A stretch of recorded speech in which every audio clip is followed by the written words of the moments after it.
welcome back to my channel. This is Van. So today I'm going to be talking about giving birth in government hospitals in Nigeria. I'm going to share my experience. I didn't give birth in a government hospital, right? But when I was pregnant for my first baby, I was registered with an HMO, so I was using like an exclusive private hospital in Abuja, and my company was paying for it.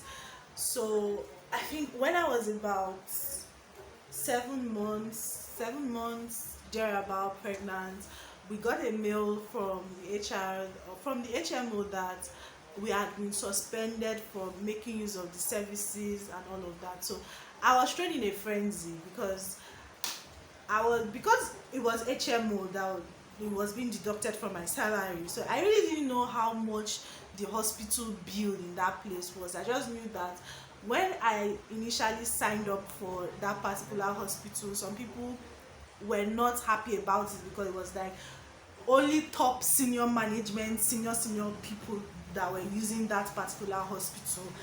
But somehow I said that was where I wanted to use, so it was like more expensive than the normal hospitals that other people were using. So there were different rumors like, oh, to give birth there is like 400,000 and all of that. So and at the time that they sent us the email that they had suspended our HMO, they were paying us salary for like 2 months, and paying for hospital was not part of the things that I had planned for, because in our projection, HMO had already covered it. So we had put money into different things, upgrading our house, nesting, and doing all sorts of things. So I was really bothered. So my mom was like, oh, go to national hospital, go to a government hospital, that they are very good, they have experienced staff there and all of that. So I was like, okay, no problem. So because when I was 7 months pregnant, you will not know, my bum wasn't very big. It just looked like I was 3 months pregnant. So most people didn't even know that I was that far gone. So the first time I went to government hospital, general hospital, Wuse in Abuja, I went there, I think 10 a.m. When I got there, I saw over 1,000 pregnant women. I'm like, what? And it was a war zone. Where I was coming from, the hospital I had been using all along, you just go. Sometimes you don't even see other pregnant women. You just go, they take your vitals and all of that. You see the doctor, they give you your drugs, your prenatal vitamins and all of that, and you go home. There's no, I don't like stress in my life. I don't even want to talk to anybody. Do you understand? I don't want to do my thing. I'll be going home. So because somebody was asking me like, so you people don't sing, you people don't dance, you people don't. I'm like, which one be all those ones again to do antenatal? So the person was like, that's what the fun is. When all of you have plenty pregnant women, you'll be dancing, singing. I said, no, we don't do that. So when I went to the government hospital and I saw a sea of women, I shook my head for the Nigerian healthcare system, and I was scared. I was like, hey. And the nurses were so rude. My God. They were so rude. Like, Mona, quick. Like, they were just talking to people anyhow. So me, that I don't understand the system. Maybe they say, I'll take number. Maybe I'm like number 1,000 and something. I say, am I going to be doing this one? And I'll still go to work. So, like, the former hospital, I could go and do my antenatal and still go back to work. But with this one, you have to book space by 5 a.m. You have to be there. If you are not there, that means your whole day you are spending it doing antenatal. Then you'll be seeing women running. It was just too much for me. So I now went to like the matron's office, because my mom had a friend that had retired from Asokoro General Hospital. So that one now referred me to go and meet that one so that they will shall help me, all those kind of things. So they were not like, they are 7 months gone, no, like they will not accept me in the hospital because I didn't start with them. That 7 months anything can happen, do you understand? So that day was not funny.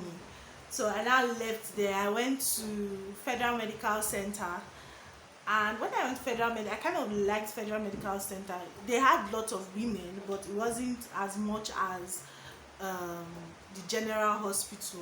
But the thing about when I went to Federal Medical Center, those ones, they just told me, oh, like, if you want us to get the best care, you have to pay your money down. And it wasn't really expensive, like 50,000 naira. But I had heard so many gists about that place, so I wasn't really convinced that I should go there. So because I don't even know why I did that thing, but let me just be frank, I was so scared about going to my hospital to find out how much the medical bill was. I didn't go for antenatal for, okay, I didn't go for, I started going back for antenatal when I was 7 months. So between my I didn't go for 2 months, my 5th and 6th month of pregnancy, I didn't go for antenatal. So one day my husband was like, what is wrong with you? Why don't you go? Is it not money? Would you just go and find out? First of all, let's even know how much it is, since other hospitals are saying that you are far gone. So and I went. So I just asked the manager, like, oh, how much is this?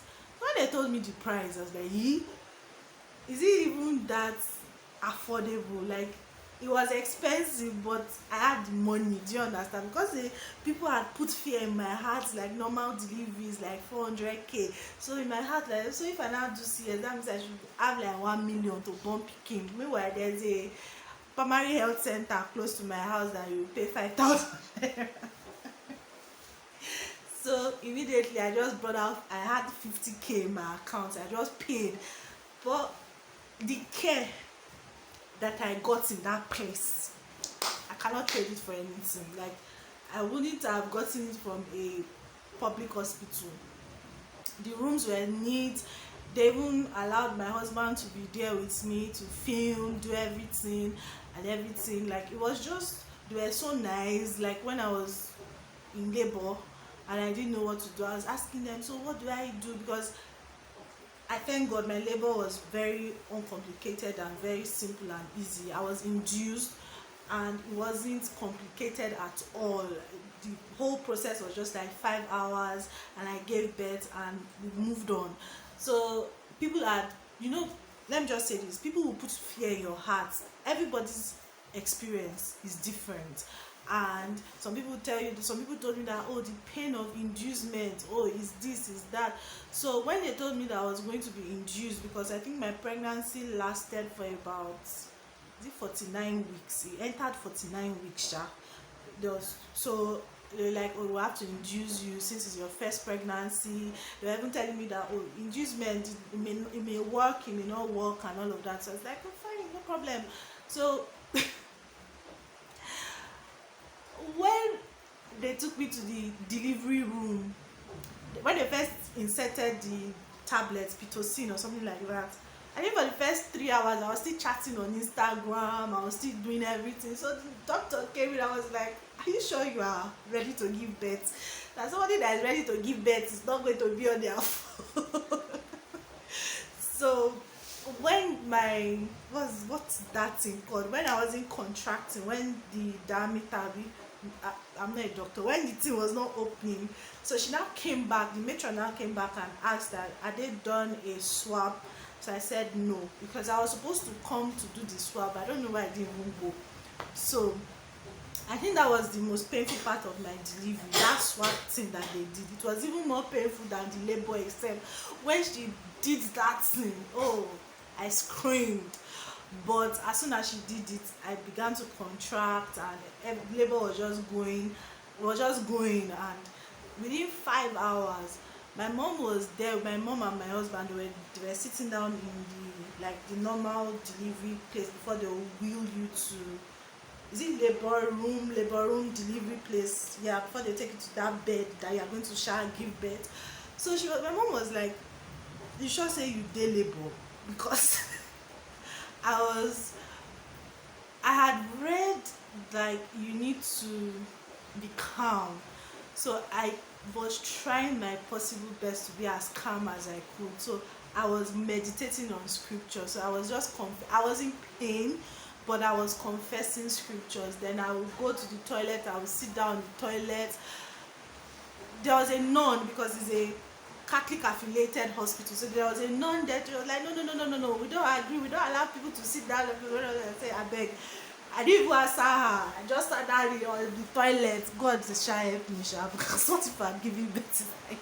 But it helped the whole labor thing to proceed fast. But the point is, the nurses, the doctors, they were so kind to me. When it was time for me to begin to push, because I just asked them, I said, please, I have not done this thing before, what am I supposed to do?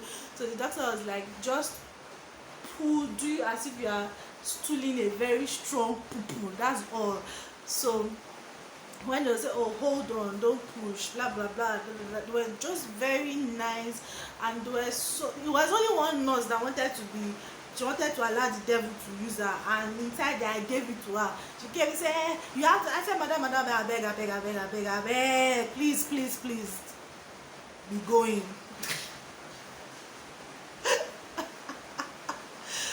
But I was really very calm, because after everything, everybody was like, you are calm. For a first timer, I was just, okay, should I push? Yes, you can push. But they were so kind. I can imagine if I went to a government-owned hospital, that type of care, you will not get it. That one that was doing all those my shewere, they would have insulted me, insulted my father, insulted my mother, insulted everybody. Like women in Nigeria, we go through a lot to have a child, to bond. The process, if you have not watched my other video where I talked about the processes, the challenges that we face to even get pregnant, the time of pregnancy, then to even give birth again is trouble. God, any woman that goes to the delivery room and comes out successfully with her baby, mother doing well, is a miracle. Whether it's vagina, whether it is CS, it is a miracle. Okay, so